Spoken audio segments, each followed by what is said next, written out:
Step on it good, pull back on their legs. You can hear their neck crack. Make sure you pull it good and hard. Bunny's neck is broken. Now it's just nerves. Okay, we're gonna turn this.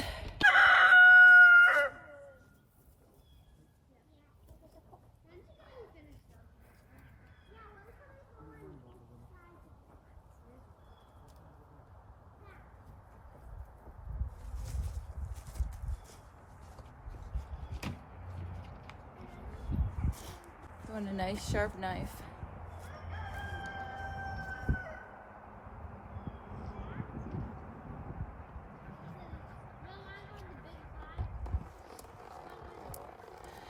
And I just let it bleed right out into this pan, and then I'm actually going to gut it, and I can take this pan and just put it right into our pig area, and the pigs will eat all the extras that we don't. Hi, well, this is kind of gruesome over here.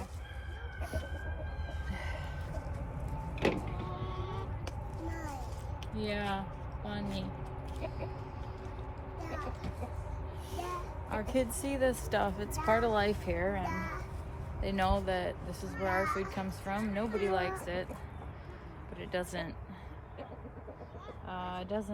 break anybody's heart. It's just an understanding. You can't just go buy chicken or rabbit or turkey from the grocery store. Something has to sacrifice. Something has to give its life for us to eat meat. And we choose to eat meat. So this is part of it. The Havilon knife is really nice for all of the gutting. It's good and sharp, and when it starts getting dull, you can just replace it with a new blade. Yeah, this is Bunny. Bunny's gone now. And we are gonna have chicken soup, or bunny soup, out of Bunny. And we're thankful for Bunny's life.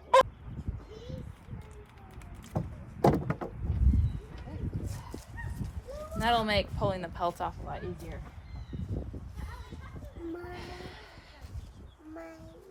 Bunny. Yeah. We eat them well. That's what we do with our bunnies. Some of them are pets, and some of them are food.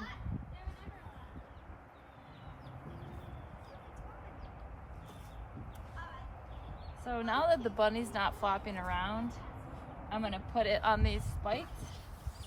It'll make butchering it easier. So you wanna find the heel.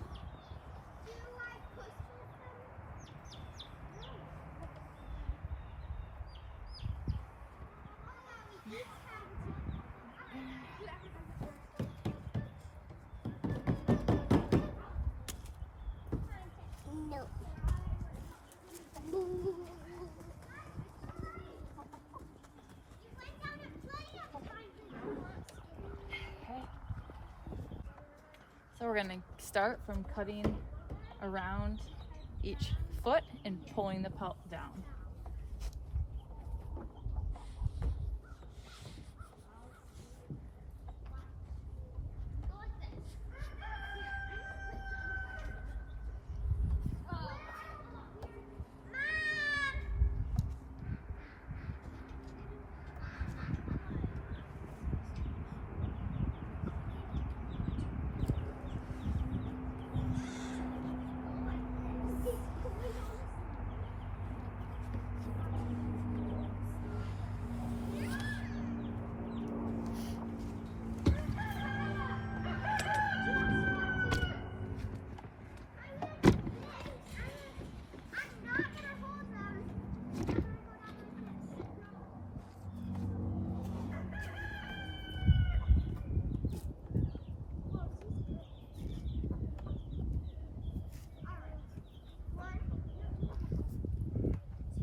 This is the toughest part. Feet and getting it started. After you get past this, it goes pretty quick. Unless you got an older rabbit and the pelt's real stuck on it.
That's awesome.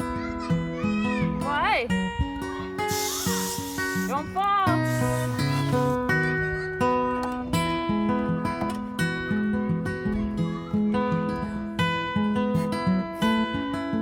Okay, so we're just gonna snip these off. Yeah. Watch. Snip them off, just like that. Right, nope, down here. Where you see no meat. Good job. Yeah. Just get that last. There you go. Thank you.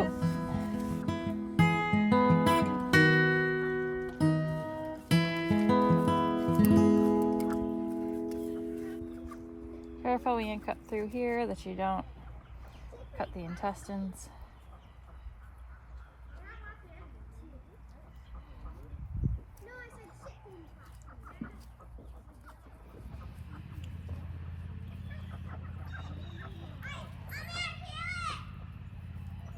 Now this bunny has a lot of pee in here, so you want to be really, really careful that that does not break open.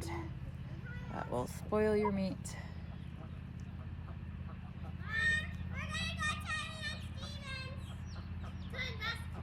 Okay.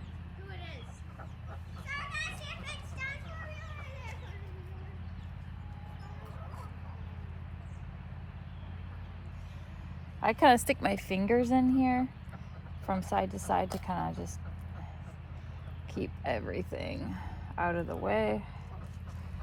Zip it up. Hey, well.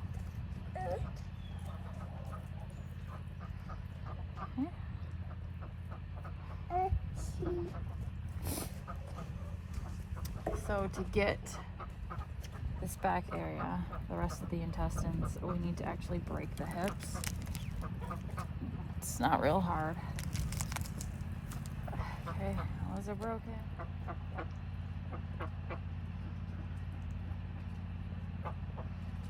I like to cut some of these things out. Kidneys here. Give it to the chickens nearby.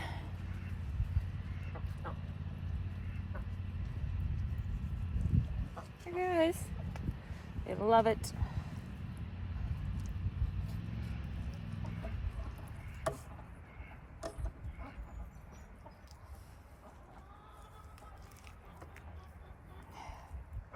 Pull that in this area out. I like to look at the livers to know the health of my rabbits.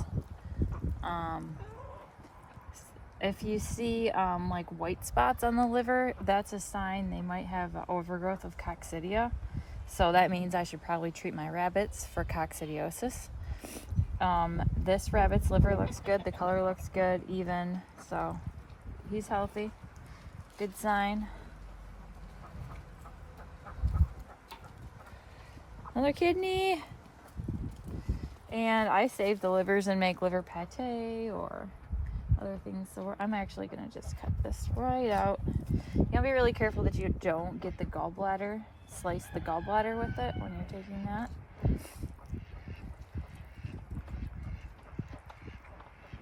There's the rest of the liver. Put this over here.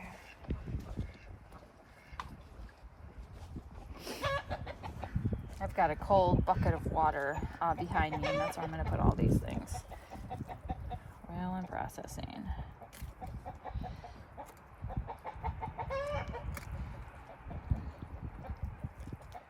Okay. So here is the gallbladder right here, nestled right in with the liver. Do not cut it. You will regret it. Well, I guess if you do cut it, feed your liver to your animals, because it's not going to taste very good. So I will cut around it.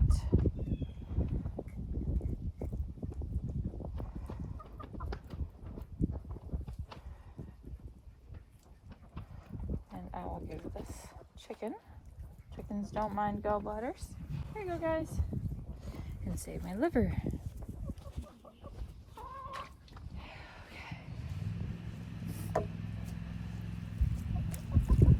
All the rest of this is just gonna fall out.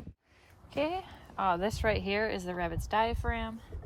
You can puncture it with your finger, cut it with your knife, but that's where all of the heart and lungs are stored. Okay, you can see down in here, and we've got our heart, right? Our heart and our lungs. And our chickens absolutely love the lungs. So good for them.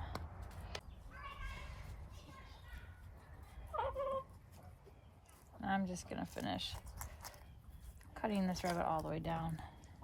Make sure everything's out. We got the esophagus and the windpipe for the most part. We got a little left in here.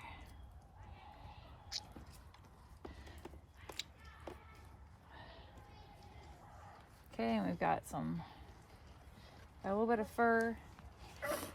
I'm gonna rinse off, make sure we're nice and clean. Okay, we've got the anus out. Everything's clean there. Now we're gonna hose them off. Before I hose them off, I'm gonna move my bucket with all my parts.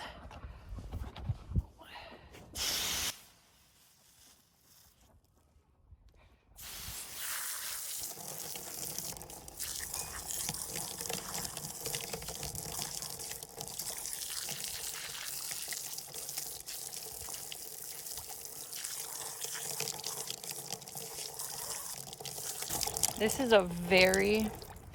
is very handy. Last year I was butchering rabbits, and I had things set up outside, but it was not stationary. And it was summer, and we had a lot of bees around, and I got into butchering rabbits. By rabbit 2, I had hundreds of bees that were swarming me. They were on my rabbit, they were on the guts, they were everywhere. And I ended up having to set a station up in our shed, which did not work very good. And if I would have had this, I could have just moved this to my shed and things would have worked out just fine. So I built this.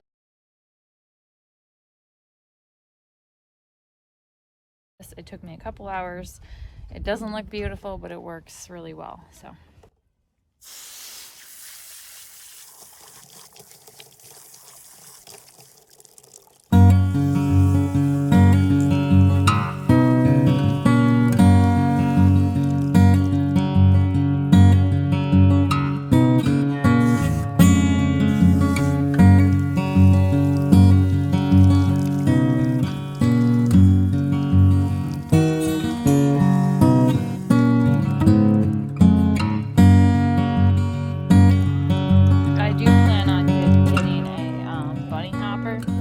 Right now, using a broomstick is working fine. As you can see, our bunny looks nice. Doesn't have a lot of fur on it. Looks pretty clean and good. And now it's ready to be vacuum sealed. If we decide to package it just like this, well, first its feet need to come off, but I do that when I take it down. So we cut its feet off, and then we either vacuum seal it, pressure cook it, or part it out and cut it into pieces and freeze it like that. And when we do that, we vacuum seal it too. So I'm gonna get my cutters.